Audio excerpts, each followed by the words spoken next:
Welcome to the Mobile Workforce Podcast, where we sit down and have real conversations with business leaders that have been where you are. During these interviews, we'll dive into what it takes to improve systems and champion processes that maximize performance. Each week, our trailblazing guests share their experiences and understanding of the workforce to help inspire change, challenge our thinking, and share what it takes to successfully travel the road to profitability. Now here's our host, co-founder and chief evangelist of About Time and WorkMax, Mike Merrill. Hello and welcome to the Mobile Workforce Podcast. I am your host, Mike Merrill, and today we are sitting down and excited to visit with our guest, Ryan Naylor. Ryan is the CEO and founder of Viva HR and also an entrepreneur that has been on the Shark Tank. I'm sure everybody knows that show, as well as featured on Business Insider as well. So today, Ryan and I are going to talk about the value of building your business with the right foundations using your marketing and a special phrase that Ryan has coined called cultural marketing. So thanks again, Ryan, for joining us. We're excited for the conversation today. Mike, I'm excited to chat with you and share what I can.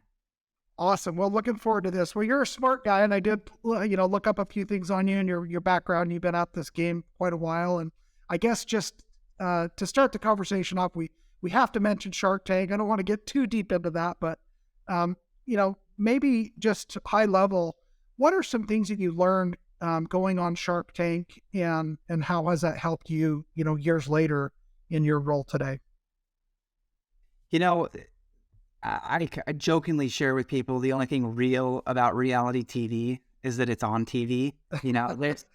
There's a lot of stuff that kind of goes on behind the scenes, but I will tell you this, in preparation, kind of leading up to Shark Tank, you're meeting with your producing team. You get assigned as a junior level producer and a senior producer, and they work with you on practicing your pitch dozens and dozens and dozens and dozens of times. I mean, it was relentless, the amount of times. It'd be like, okay, again, and we would go through it.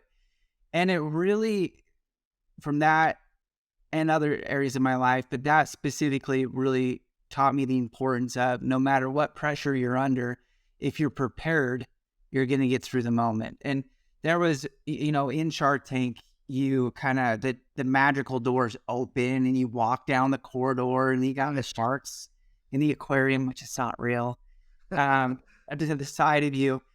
And you have what you're told 3 minutes of uninterrupted elevator pitch time. It's yours, right? And I got into it and I practiced this 3-minute pitch dozens of times with these producers.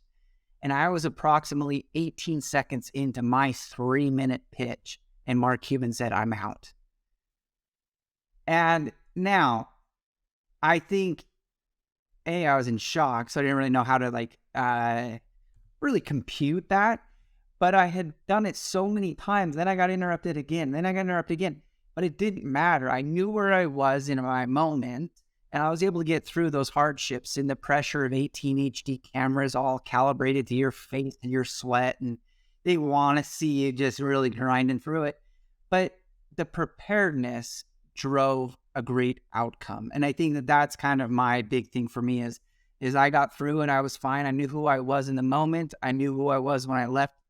And I know that they try to do the gotcha quite a bit to drive that emotional reaction. And to me, I had so much preparedness. I was fine.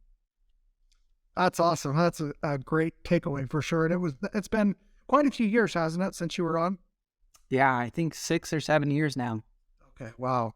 Well, that was cool. Well, I did remember your episode. When I watched it back, I'm like, oh, that's right. I remember this guy. And I remember them just being relentless and very almost unfair, it seemed. And even, the ESO watches, I've had the bands, the magnetic things and the ion, charged devices, and I've had good results with it. So it's funny to me that people want to pile on the bandwagon like that. So now that we've got that one out of the way, let's talk a little bit more about what you're doing today. So I know you're heavy into the HR space, and that's the business that you've built and are continually building. and also you got a lot of talents and abilities that you focus on related to marketing. So when you use the term cultural marketing, that phrase that you've coined or created, what is it exactly that you have behind that idea? Yeah, well, I mean, I'll tie into the Shark Tank to kind of where I am today, because it was really a pivotal moment.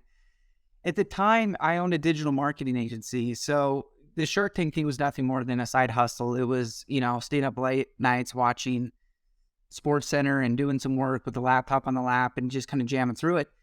But after Shark Tank, I remember going specifically back to my hotel room. They put you in these like holding hotel rooms to make sure you're gonna survive the night. A guppy tank? Is that what they call it? No. They literally have you go to talk to a therapist like right after the show. It was bizarre. I'm like, I'm fine. Like, I've had hard days. I don't care. Anyway, but I went down into my hotel and I sat there with a notepad, and because they kind of have me locked up. They don't want you out there blurting things to people, and especially the guests, because they film all of them the same week, so they don't want you rubbing shoulders with the other guests. But I wrote down, what do I care about? What defines me? And I wrote down a bunch of things, and I kept circling some parallels, and one that kept coming back to me was family. One of the most important things to me is the family unit. It's supported me. I have a non-normal family situation, but the fabric of my family, as unorthodox as it is, became a really powerful proponent for me to be successful in my life. It taught me so much. So I was like, okay, what breaks apart the family? And you're like, sudden car accident or death or cancer, right? There's some really traumatic things, but what are some other things that are like the everyday things that kind of peel away the fabric of the family? And to me, I was super passionate about employment. And at this time, I had nothing to do with employment, but I realized at that point in the year that it was, Arizona was experiencing one of the highest rates of unemployment actually in the country. And I wanted to do something about it. I said, you know what? I would bet that people that are unemployed or underemployed carry so much weight and stress when they come home to the walls of their family unit. Whatever that dynamic looks like, it's probably pulling it apart.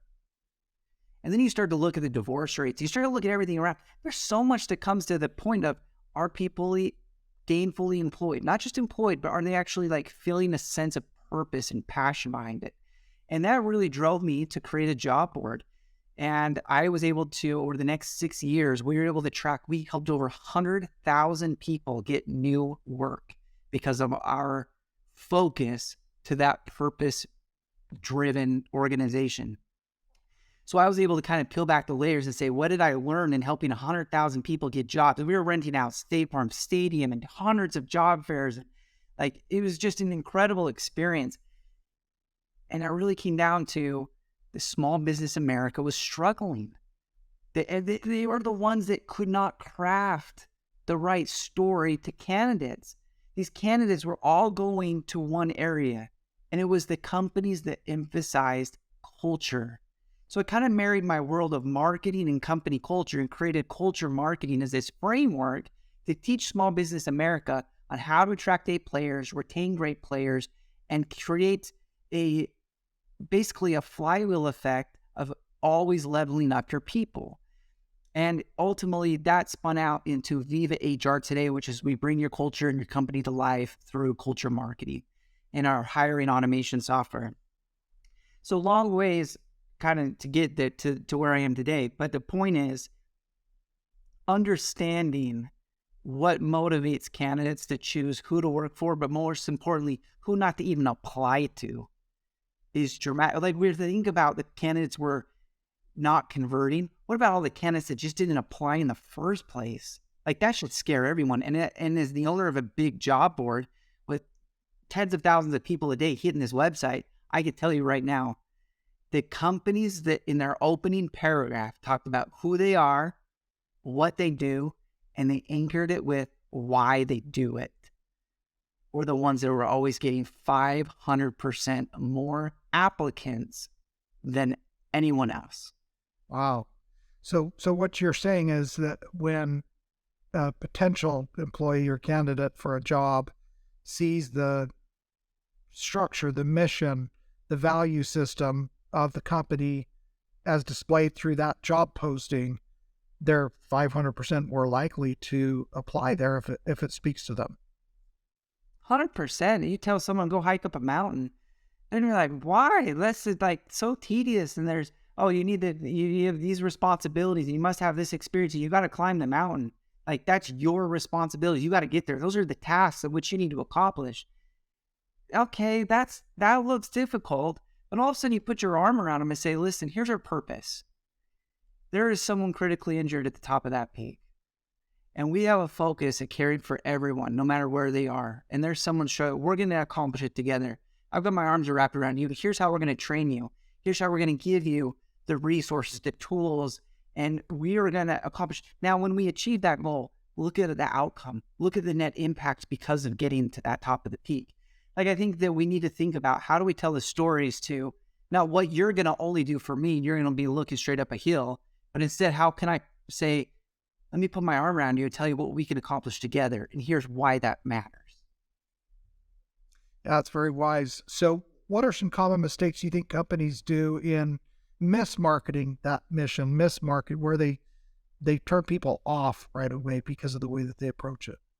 Well, right out the gate, if you just start with roles and responsibilities, here's what you're going to do for me. It's completely one-sided. There's nothing to it. I mean, candidates are smart. They're not, if you throw out, 10 exclamation points to, we pay the best in the industry, it doesn't mean they believe you, right? There's got to be more than just compensation, hours of work, industry, and a few bullet points on what experience you should have. It really comes down to telling a story that aligns with their value system. Yeah, that's great. That's so what you're doing is you've got a platform that helps companies more effectively do that, and through that your customers are gaining great success. Yeah, at the end of the day, we're an applicant tracking system. So we're in the software category of, we help you take your job posting, we publish your job posting to close to 100 different job boards, and you get organic reach. So we train you to say, here's how you optimize that job posting. So instead of being position 544, you can be position 6. You got to get to the top of the search results, and you don't need to pay to be in the top 3, because if you know the stat that every candidate applies to 7 jobs per session, why pay a premium to be number 3 when you get the same candidate at 5? Doesn't make sense in my mind. And instead, you win them with experience. You win them with culture and nurture, and you really bring that to life. Yeah, that's very, very smart, very tactical. Again, 5th is fine because they're probably going to go all the way to 7, is what you're saying. Per session, right? Tomorrow might be another day, and they're bouncing through other jobs. Okay, cool. Yeah, I love that. So what are some areas of culture that, like, say I run a construction company, what are some things that you think would appeal to candidates for, say I'm a roofer and I'm looking to hire more guys for my roofing crews? What are some advantages or ideas that you could share that someone could take advantage of and leverage? No matter where you are in your business life cycle, celebrate it. I see a lot of small businesses kind of like that almost apologetic tone, like, we're just a small business. Like, no, celebrate that. Hey, you get to work right side beside the owner of the business. You're literally going and sitting in the driver, the owner's in the driver's seat, you're in the passenger seat, we're going to the gas station, we're getting drinks together, we're doing lunch together. You get to learn from my decades worth of experience in building a business and see firsthand how to do it. Celebrate it. The candidates love that kind of transparency. But part 2 of that would be, if you really want to win candidates, really focus on like what the goal-centered vision is. Your A players care about outcomes. They care about measuring their way to be successful. You want to attract a bunch of C-level, D-level candidates, be very vague and act like you don't measure anything, and you will attract D players. And I'll tell you, one of the quickest way to get A players not to work for you is to hire a bunch of C and D players, because they don't want to be around underachievers. Interesting. Yeah, so hire A players and you'll attract more A players, is what you're saying. 100%. One thing I've seen a lot of employers doing that is, I love to measure is like, it's great because I get data and access to the best performing companies, and I love to go in and kind of see what they're doing a little bit different, how they're getting creative. I love the companies who demonstrate a sense of hiring transparency. And they'll even put that in the job posting. Here's our hiring framework. For the first 7 days, we're going to collect all the resumes. On day 8, we're going to analyze and start inviting people into a group interview. By day 9, we're going to bring you back for a manager's interview. Your job offer will be coming to you on day 10, should you meet the criteria. Give them a path.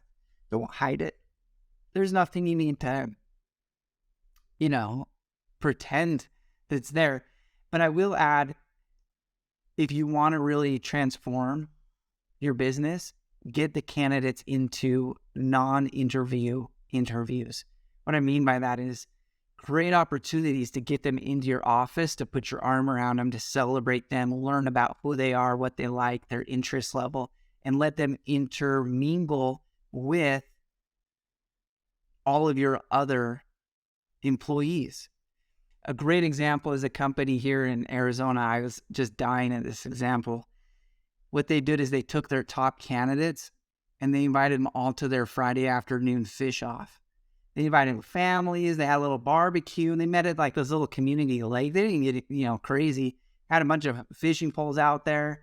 And they just did they broke up into little teams, like, oh, you're the blue team, you're the red team. We're going to do a little competition for 90 minutes. Who can catch the most fish? There's a category for who catches the biggest fish. And by the way, do you want a hot dog or a burger? What do you, let's get you a drink. Are you kidding me?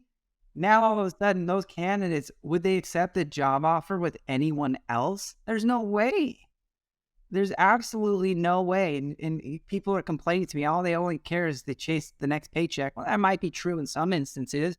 I'll tell you, if they feel like they're at home and they feel like they're with family, 50 cents, $2 an hour, whatever it is not going to be the deciding factor. It really will not. And that excuse is, to me, is just lazy at this point. There is a cornucopia of candidates that want to be with good companies, and they're willing to compromise even the premium dollar figure if it means being at a secure, established, high-quality business. Yeah, and I think companies shouldn't have to beg. They can be prithy in their request for someone to come and join their team, but they don't have to beg or, again, just overshoot the pay scale in order to attract top talent. What you're saying is really let the culture speak to them, let your vision, your mission statement, let your goals speak to them personally, and then find a way to connect to them in a more personal way, as opposed to the typical, resume bullet point. Here's the questions, here's the answers. Oh, I like the way this guy answered this, the way this guy answered that. I know you've shared in some of the things that I saw from your Shark Tank experience. That seemed to be one of the frustrations you had is, at least during the show and the recording, they really didn't have a chance or take the opportunity to get to know you as an individual or even understand what your vision was of your business. They got focused on the product, the features, that, all the things that, it's like, yeah, those are a dime a dozen, but who's behind this? And that's really the secret to success of what makes a business work, right? Well, you take that back into the resume. There's a lot of candidates we're going to reject based on their resume because they didn't have the right bullet points initially. But if you peeled that back and you got to know them, and you found out that guy can slay those smallmouth bass, that might change your perception just a little bit. Yeah, you're right. Well, and what normal human, just person-to-person conversations come up when you're, fishing versus in an interview that's stiff and there's pressure and maybe you've got a designated amount of time and, you're dressed up all perfect, you're freshly shaved, you're really on your best behavior. So that's not the person who's going to show up to the job the next day. It's, you want to get to know that person. What are they going to be like in a work environment? Not who can they dress up like, or, what can they do to impress me during this, 1 hour meeting? Well, I'll tell you right now, one of the biggest pain points, and I think this is going to resonate with a lot of people listening right now, one of the biggest pain points might not necessarily be candidates coming into my job, but it's the amount of candidates that no-show to interviews. It's the amount of candidates that walk off the job after the first week. It's that they don't show up to their shift. And I'll tell you right now, you want to combat that? You implement culture marketing. You create a framework where they feel like family, they feel appreciated. And then all of a sudden, you would not believe how sticky those employees are and how willing they're sprinting up the mountain the moment you ask them, hey, when do you get to the top of the mountain? Because they're bought in. Yeah, they run through a wall for you. Yeah. So you mentioned earlier when you were talking about your experience after the Shark Tank, you went to your hotel room. It was kind of this secluded, isolated thing, very intentionally. And that's fascinating to me that you took that time to write down your goals and some of those things, those life mission critical items that you felt like you were really reduced down to. And it sounds to me like that's really what you're asking business owners, especially construction business owners, to identify as, who are we? What are we trying to accomplish? What is it that we hope at the end of the day, at the end of the career, at the end of the whatever it is, before you hang up your hat or you go into retirement, that you've actually stood for, and then share that with your potential candidates and your existing staff to build that culture. Is that kind of what you're thinking? 100%. And you think about the best performing businesses listening to this show right now, chances are they were very intentional about the process of new customers. They're very intentional about the project that they're on. There's a standard of execution of that project that they are going to follow, right? They're very intentional about that system, that process, to make it be the best customer-facing experience that they can. And the companies that create that wow factor in a repetitive motion tend to be more successful than those that don't. That's just fact. Great businesses always have great processes. If your hiring's failing, that means you probably don't have a good hiring process too, right? Like that, you just got to look at the 360-degree version of that. Yeah, that's a great point. So really, it sounds to me like you're saying especially the CEO or the owner, whoever's on the very top of that pyramid, that they really have to be the one that is painting that vision, that picture, planting that flag on that peak that everybody's going to work towards. Is that right? And if so, how do they do that? Well, I think it's a top-down approach for sure. I think it really starts at the top, and they've got to implement what they care about. We talk about core values, and it makes me sick as much as we talk about it, never do anything about it. But for me, everyone in my company and everyone that comes through our hiring pipeline knows there are 3 attributes that Ryan Naylor, CEO, founder of this company, and we're in growth mode, we're hiring. Everyone knows there's 3 A's that I care about. I care about your attitude, I care about your aptitude, and I care about your assertiveness. Now, you think that carries through, and I hire someone and I tell them, the reason you got this job because you demonstrated this level of assertiveness to get things done. You went out of your way to get this online certificate in this space because you had a gap of understanding of what it was. And that demonstrates to me that when things get tough, you're going to go figure out how to get it done. Right? And that trait is going to carry through into their employment because they see how much you put weight onto those attributes. So it's a top down.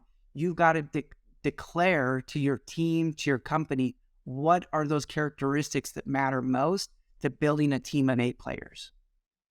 Yeah, I love that. One of the things that we've done here internally that I think has been helpful is we've had a book club, and we usually do a couple of them a year. And they're usually some type of a business book or personal development book that can apply to business. And it's been amazing to see when we structure those teams, we intentionally make sure that those groups are dynamic and diverse. And it's been fun to see the friendships and the connections that our team has made with each other, that maybe, the tech support guy and the programmer and then, the marketing guy have this special bond that maybe in the past they really would not have crossed paths or had an opportunity to get to know one another in a different way like that. Oh, that's a great idea. Yeah, find ways to be cross-departmentalized, get people involved. build friendships beyond their immediate kind of touch points. I love that. Yeah, so I guess to wind up this part of the conversation, is there just maybe some key points that you would recommend to a business owner that feels like maybe they don't have this right now? There's some correction and maybe some changes that need to be made.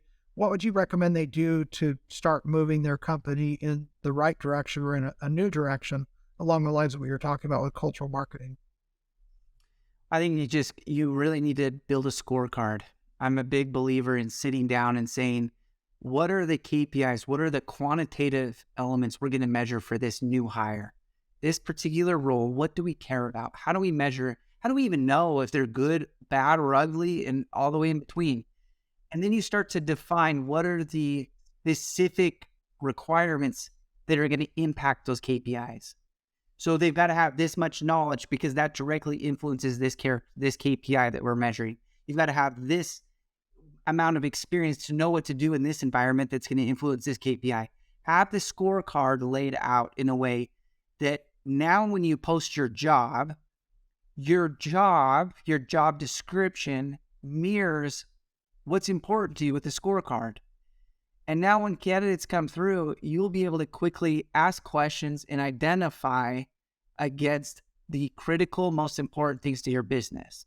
Nothing is more frustrating to me than hearing small businesses say, oh, we hired 10 people, had to fire 8 of them. They just couldn't get the job done. I think that's on them in the interview process. That had nothing to do with the candidate. That's on them. And so that would be my biggest thing is identify be intentional, build scorecards around the job before you even post your job. Yeah, that's great. Yeah, I'm having this, picture pop in my mind, this analogy of like when you're putting a puzzle together. I mean, most of us, I always do this. Everybody I see that puts a puzzle together always does this. They start with all the edge pieces and the corners, and you work that outside and get the whole thing framed. Then you find other sections that are light colors or clearly this is this vehicle or this dog or whatever, or this tree, whatever it is that's unique about that. But they organize that in a way that it's pretty obvious where those pieces fit. And as you're talking, I'm just envisioning, if I'm trying to match puzzle pieces here, I think an effective scorecard would really help you do that right out of the gate. So people self-identify, I'm an edge piece. And if that's what you're looking to hire, well, then you're at least talking to the right group of people as opposed to sifting through hundreds of resumes, trying to pick the one that looks the fanciest or the prettiest or that had all the right answers versus they're really just not a fit. That's right. That's exactly right. Love it. Well, this has been a super fun conversation. We had a little game we played also. We were trying to use some keywords. So I assigned you a word and asked you to try and find a way to slide the word cornucopia into the conversation. And I think you did a pretty good job of that. You got it out early. So thanks for doing that. What word did you ask me to try and repeat, and how did I do at using it? Yeah, you piggybacked right off when I dropped my words. Yeah, with Prithi. I thought you did a great job. Thank you. And you had to tell me Prithi is a polite request. So so I learned something new on this episode, if nothing else, right? Awesome. Well, Ryan, anything else, any parting words of wisdom or takeaways that you'd like people to come away with from our first conversation here? No, I really appreciate the time. And honestly, if there's anything we can ever do to help people, we've got a team of expert technical recruiters that just work even inside our company. If you ever want to just jump on a call and say, hey, help me round out some ideas, some strategies, that we're always open for those calls at Viva HR. So don't hesitate to do that. That's awesome. That's vivahr.com. Is that how we find you? That's right. Yeah. Perfect. Well, highly recommend the listeners check that out.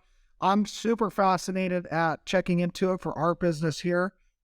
We have a lot of these challenges that you're talking about, Ryan, and we go through some of these failed exercises also. It's really expensive to hire the wrong person. So I appreciate your wisdom and your willingness to come and share some of that vision with us here today. Thank you, Mike. Awesome. Well, we'll connect up with you down the road again. I think we're going to try and get you on next week as well and talk a little bit further in some other aspects of this. How does that sound? Fantastic. Great. All right. We'll talk to you then, man. Thanks. Thank you for joining us today on the Mobile Workforce Podcast, sponsored by About Time Technologies and WorkMax. If you liked the conversation we had today, or were able to learn anything new or helpful, please make sure to follow us on our WorkMax page on LinkedIn and on Instagram at WorkMax_. And subscribe to the show on iTunes or your preferred podcast platform so you will never miss another insightful episode. Also, if you enjoyed the podcast, please leave us a 5-star rating and review and share the show with your friends and colleagues. Your support means the world to us and will allow us to continue providing impactful information with others looking to improve their results in their business and, in turn, their life.